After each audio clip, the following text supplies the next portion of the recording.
د هاوس بیلډونګ په اړه خبره وه چې و که څوک فرضاً ډولډونګ ولري هغه هاوس بیلډونګ کولی شي که نه نو هغې په اړه مو نه نه ووایئ.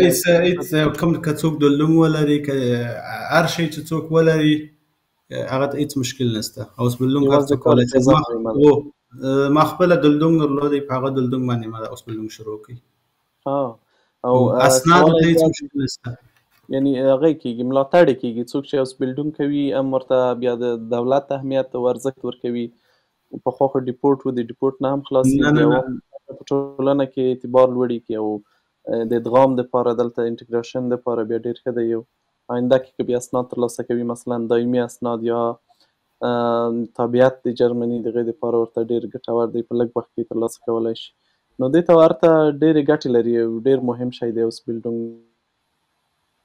زه خپله چې تقریبا 2 کاله 2.5 کاله چې زما دلته په جرمني کې تېر شول، زما چې کوم د ازولانتخاک دی هغه رد شو، اونګولټیخ رد شو، د همیشه دپاره رد شو. نو 1 میاشت وخت یې ماته راکړی چې په 1 میاشت کې زه باید ځان وباسم. نو فایده د دې هاوس بیلډونګ دا ده چې زه په هاوس بیلډونګ کې وم، ما دستي د هاوس بیلډونګ انتراک ورته وکړې، عریضه مې ورته وکړله. دا د هاوس بیلډونګ په خاطرو باندې مثلا په وجې باندې زه د لې لاندې په جرمني کې پاتې شولم. هغه بیا داسې خپل دی یو قانون لري چې څوک هاوس بیلډونګ کوي هغه بیا د هاوس بیلډونګ وخت د آلمان دولت ته ورکوي او د هاوس بیلډونګ بعده 2 کاله کولی شي چې ته کار وکړې، د هغې اجازه درکوي. په دې وخت کې چې څونه وخت تېرېږي مثلا سړی زیات په آلمان کې هغونه مثلا تا ته دولت یو عزت درکوي، په دولت کې ستا مثلا یو درجه پورته کېږي، ته ټیکس ورکوې، کولی شي چې د هغه بعده بیا ته دایمي ته یا هغو ته جرمني اسنادو ته عریضه وکړي. بلکل. او ډېره مننه ژوندی دې وي چې راغلی او دوستانو ته دې معلومات ورکړل. بیا هم دوستان که پوښتنې لري خو لکه چې یا ممکن د مایک مشکل وي ځکه موږ ویلي وو چې که کمپیوټر کې وکاروي دا شیان بیا مایک پرانیستل او بندول او یا ویډیو کې راتلل دا شیان بیا ډېر اسانېږي خو ځینې دوستان ټلیفون کې وصل دي. بیا هم نور موږ به معلومات ورکوو کوم چې اړتیا وي ورته.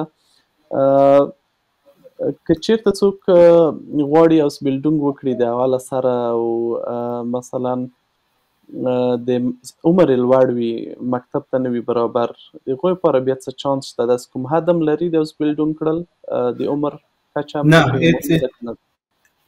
نه هیڅ مشکل نشته. که چیرې یو سړی د 80 وي د 70 کالو وي په هغه پورې هیڅ مربوط نه لري، هیڅ مشکل نه لري.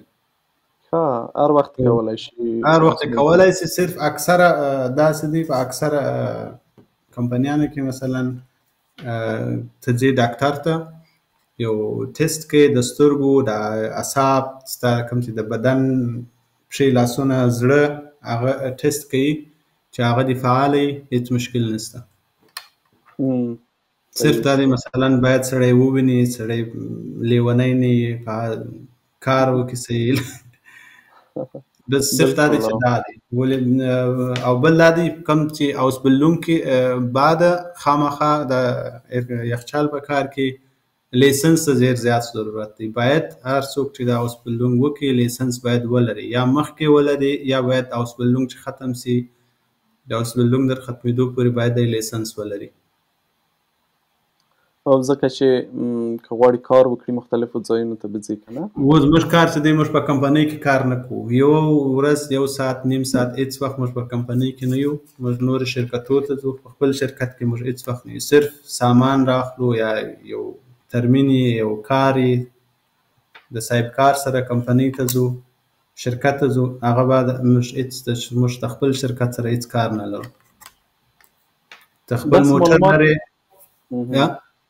مهرباني زه ته دوام ورکړم. تا ته کمپنۍ خپل چې هاوس بیلډونګ خلاص او اکثره کمپنیانو کې زیاتره کمپنیانې چې په 2 یا په 3 کال کې تا ته موټر درکوي. که چېرې ته په خپل کار کې ښه تا ته په 2 په 3 کال کې کم زیاتره چې په 4 کال کې تا ته موټر درکوي. په موټر کې ته هر څه سامان لرې، ته ځې مشتریانو ته د هغو کارونه ورکوې. او کوم چې اوسبلډونګ ختم سي د هغه بعد مجبوره یې مکلفه یې چې ته باید لیسنس ولرې، ولې چې د اوسبلډونګ ختم سو هغه باید تا ته خپل مثلا شخص ته خپل یو کارګر یې، کارګر باید موټر ولري او ولاړ سي مشتریانو چې کوم یخچالونه یې یا یخدانونه خراب هغه باید در جوړ کړي. دا ډېره ضروري ده. که چیرې څوک تا لیسنس ونه لري بیا معاش دی معاش بیا نه یې زیات. مثلا اکثره کمپنیان دی هغه وایي مثلا دا د اوس د معاش ته په ساعت باندې 12 یا 14 یا 14 یورو دی. که لیسنس ولري بیا د معاش پورته دی ډېر. دلته خو په جرمني کې عموما هوا یخه ده، په کورونو کې د ایر کنډیشن چې ورته وایي اي سي ډېره نه کارېږي که نه. تاسو چې بیا کار کوئ تاسو د موټرو لږ جزئیات که ورکړئ، مثلا د ورځني کار دی چې سهار وځئ څه ډول کارونه کوئ، چېرته ځئ او څه کوئ، دغه په اړه لږ کیسه یې وکړئ. زموږ دا کم دی چې دا د کور مخکې هم دا یادونه وکړله، دا د کوم چې په کورو کې خلکو د ګرمۍ دپاره یخچالونه لګولي ایر کنډیشن چې ورته وایي، دې ته موږ شخصا هېڅ ضرورت نه لرو. نه دا زموږ په بخش کې دونه معتبره دی یا دونه ترجیح موږ دې ته هېڅ نه ورکوو. اصل چې دی ما مخکې یادوري وکړله شفاخانې دي، غټې نور شرکتونه دي چې په دې مثلا لکه Arbeitsagentur, Genossenschaftsverband، نور ډېرې غټې کمپنیانې چې دا کوم هر ځای چې تاسې کوم دفترونه وینئ یا نور چې کوم د خیمي کوم فابریکې دي، دا ټولو کې د یخچال ډېر غټ غټ ماشینونه دي چې په هغه کې -20 -22 تر -15 درجو پورې موږ مثلا ماشینونه لرو.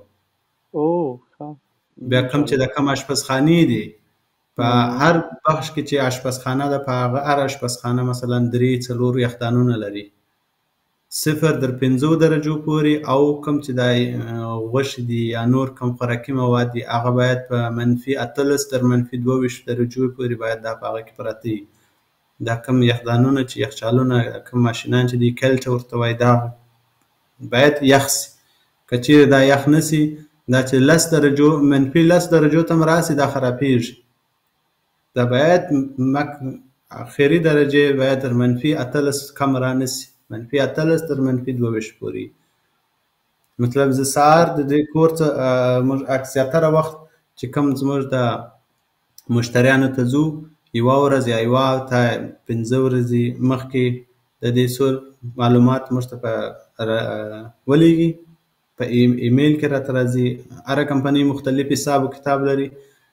سهار ورته په کوم ورځ ګوري چې اوکې نن کوم مشتري ته ځم، په کوم ځای کې زه پلان کړی یم هلته ځې، یا چې دی یو نوی ماشین هلته جوړوې یا یو یخدان دی یخچال دی یا یو اکثر شخصي، خو موږ زیات کار نه کوو په کمپنیانو کې، مثلا په دفترو کې د هغې د ایر کنډیشن چې دی هغه ور نصب کوو، یا مثلا خرابي ولري هغې ور جوړوو، یا مثلا یو په کال کې اکثره ماشینان دي 6 میاشتې یا په یو کال کې باید صرف هغه وکتل سي، خرابي لري، فلټر یې خیرن دی هغه باید پاک سي. دغه کارونه دي.